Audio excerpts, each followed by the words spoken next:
Does the president then need to focus on this sort of stuff, jobs, jobs, jobs, and not all the ancillary issues that come up? Not that they're unimportant, but like Russia and who knew what and who was talking to whom and when.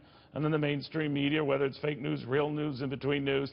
To former Missouri Republican Party Chairman Ed Martin, Washington Examiner's Emily Jashinsky, and Charlie Gasparino. Charlie, what do you think? Here was a guy, a CEO in the brokerage community saying, you keep your eye on these jobs, everything's going to be just fine. What do you think? Yeah, listen, Tom Farley, has to be there because he represents the New York Stock Exchange, and that's where all the listed companies are who want the corporate tax cut. And that's the message I believe they gave him today, to Trump today, in the nicest possible way. Listen, all you had to do is listen to you over the last 3 months to know the reality is this: if Donald Trump goes through with his economic plans, which is getting rid of regulations, getting rid of some taxes, particularly bringing down the corporate tax rate, and maybe fixing Obamacare, this economy is poised to take off. That's what the markets say. If he gets mired in what he's been mired in, and this is where I question his managerial abilities, Susan Rice, Twitter fights, you name it, attacking fake news, that will prevent him from getting the stuff he needs to get done. And I tell you, that's what the markets are telling you. If you look, the Trump rally hasn't been much of a rally in the last couple of weeks because of that. But maybe that could change. I mean, Emily, obviously all of these folks tell him the same thing. Keep on message.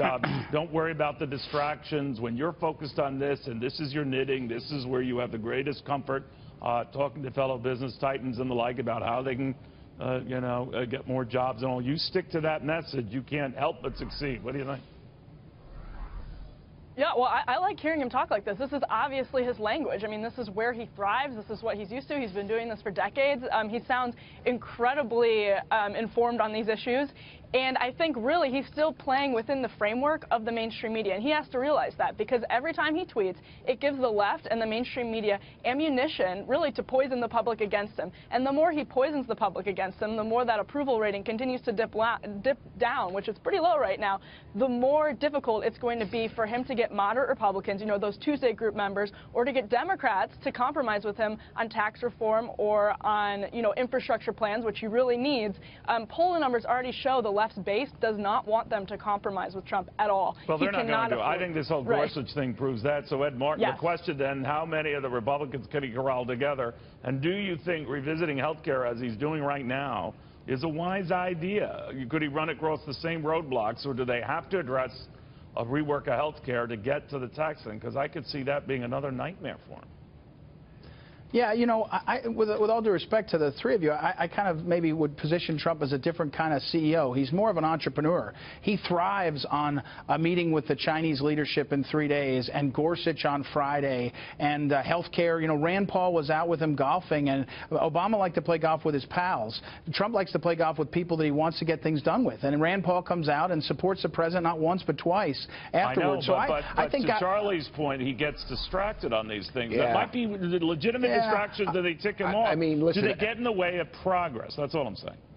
No, I mean, I think he's got to be a big leader. I mean, he's demanding China take care of North Korea, and I think he's going to demand that of his role. He can't play only one part. He's going to play all of them, and I think he's succeeding. Neil, you hit the nail on the head here. I mean, listen, as someone, I've covered Donald Trump as a manager. He wasn't a very good manager. He was a great salesman, a great branding person. He wasn't a great manager. He's now in a role where he has to be a manager.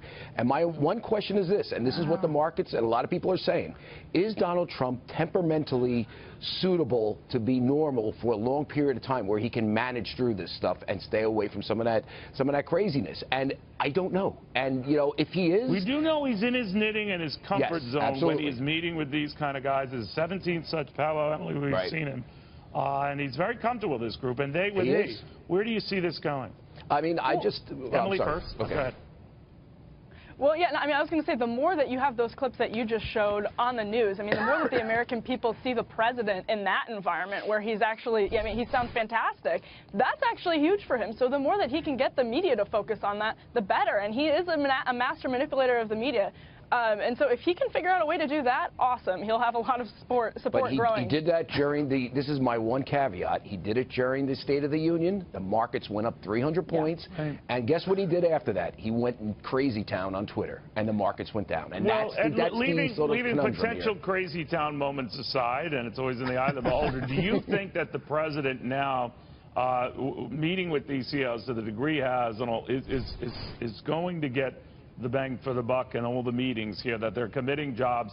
The vice president made a point of saying 500,000 created under his watch, referring to the 2 months of jobs reports that we've had, and that this will pay dividends. These type of meetings will pay dividends for him.